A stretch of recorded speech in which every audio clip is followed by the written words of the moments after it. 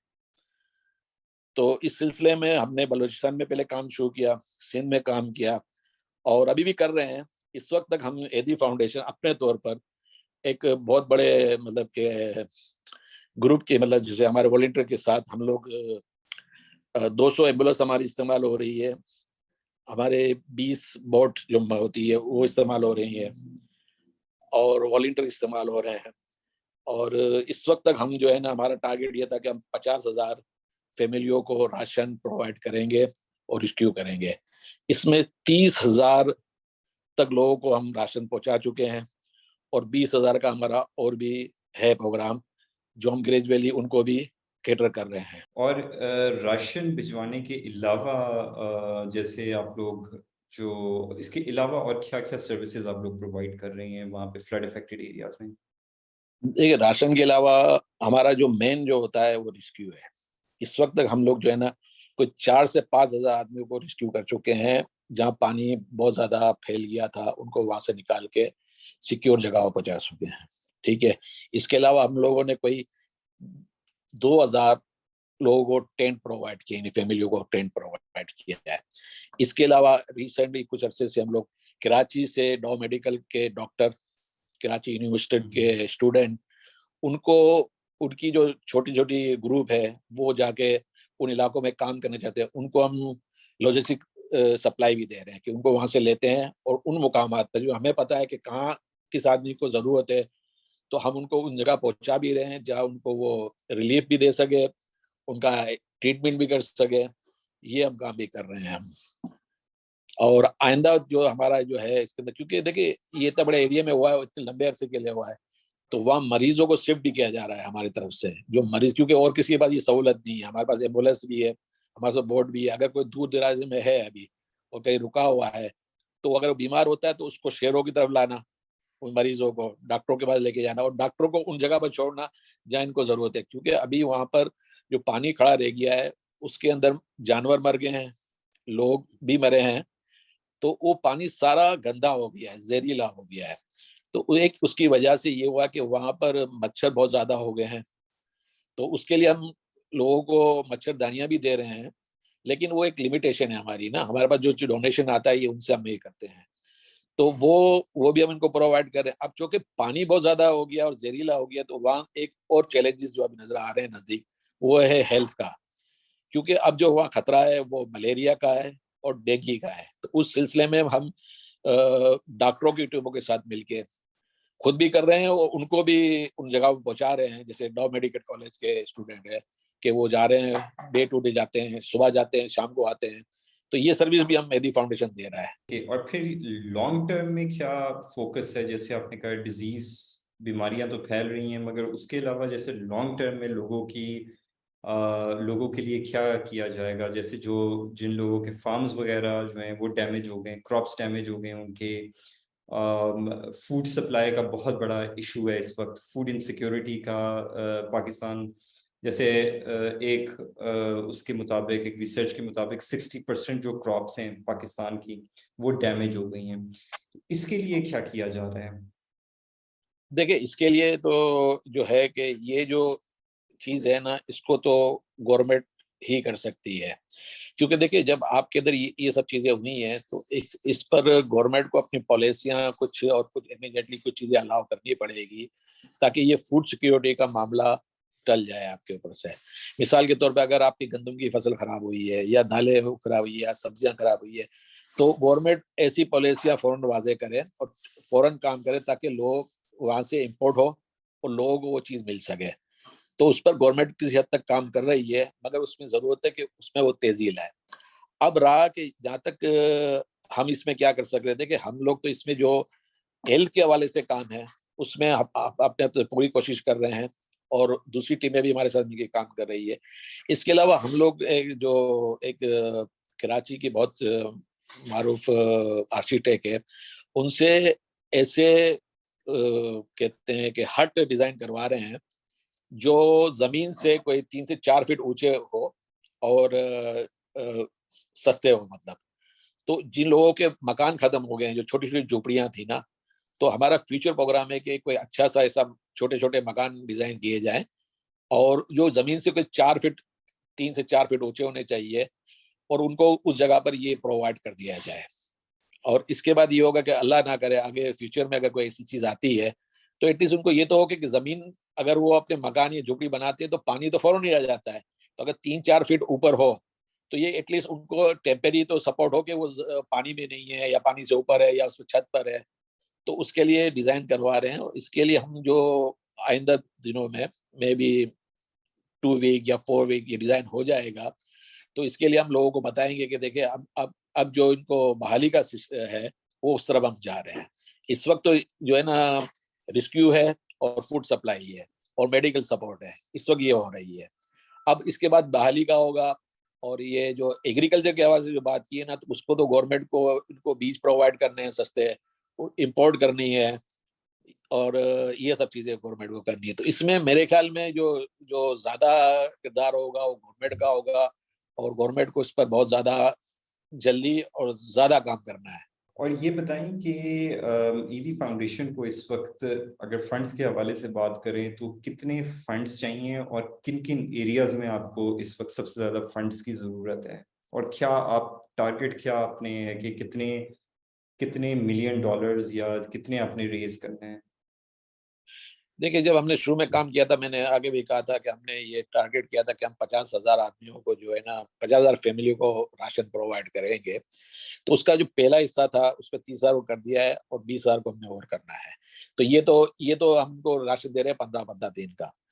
تو اس کے بعد ان کو اور بھی ہم 15 دن کا بعد میں اگلے اس میں دیں گے. ٹھیک ہے, تو ابھی تک جو ہمارے پاس فنڈ اویلیبل ہیں تو اس حساب سے ہم لوگ, ہمارا کام بہت اچھا چل رہا ہے.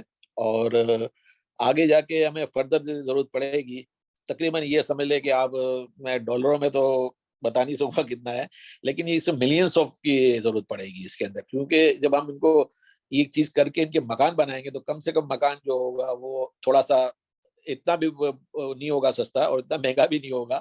تو اس وقت ہمیں بہت سارے, چونکہ وہ ابھی ڈیزائن ہو رہا ہے اور ہمیں اس کی آئیڈیا نہیں ہے کہ ہمیں اس کے لیے کتنے فنڈ چاہیے ہوں گے, تو وہ ہوگا تو ہم ضرور یہ بھی پبلش کریں گے کہ بھائی اب ہمیں یہ فنڈ کے یہ جو ان کی رہائش کے لیے جو پروجیکٹ ہے اس میں کتنے پیسے چاہیے, ڈالروں میں یا روپی میں. جی, اور یہ آپ کا کوئی آپ پیغام دینا چاہیں گے جو ویورز ہیں, اسپیشلی جو پاکستانی امریکنز ہیں, ان کو اگر آپ کوئی دینا چاہیں گے تو آپ ضرور دیں. بس میں یہی کہوں گا کہ جو ڈیولپمنٹ ہو رہی ہے, اور اس میں تھوڑا سا یہ کہ ان کا کنٹریبیوشن زیادہ ہونا چاہیے, کیونکہ ہمارے ملک میں انفلیشن بہت زیادہ ہے. تو جو کوسٹ ہے فوڈ کی اور دوائیوں کی, اور یہ جو لاجسٹکس جو ہے اس وقت کوسٹ, وہ ان ایکسپیکٹڈ بہت زیادہ ہے. تو لوگوں نے فنڈ دیے ہیں اور دے بھی رہے ہیں, مگر اس کے اندر یہ جو کوسٹ ہے نا وہ اتنی زیادہ ہیں کہ وہ فنڈ سے زیادہ لوگوں کی مدد نہیں ہو پا رہی ہے. تو ہمارے اور ہمارے دوسرے اس طرح کی تنظیم ہے, ان کی ایک لمیٹیشن ہے کہ وہ اس فنڈ سے ہی کام کر سکتے ہیں, اس کے بغیر وہ نہیں کر سکتے کام نا, کیونکہ ہر چیز کے لیے زیادہ اگر فوڈ چاہیے تو فوڈ بہت مہنگا ہے, دوائی چاہیے تو وہ بہت مہنگی ہے, ٹینٹ چاہیے تو وہ بہت مہنگے ہیں, لاجسٹک ہے تو اس پر بہت زیادہ خرچہ آ رہا ہے. کیونکہ جن علاقوں میں یہ گاڑیاں کام کر رہی ہے ان علاقوں میں پانی اتنا زیادہ ہے, اور وہ پانی اتنا خراب ہو گیا ہے کہ اس گاڑی کی مینٹیننس بہت ہائی ہے. تو یہ چیزیں جو ہے نا لوگ ایکسپیکٹ نہیں کر رہے کہ, اور ان فنڈوں سے جو ہے نا وہ چیزیں کور نہیں ہو پا رہی ہے. تو مزید فنڈ کی ضرورت ہے اور جلدی فنڈ کی ضرورت ہے.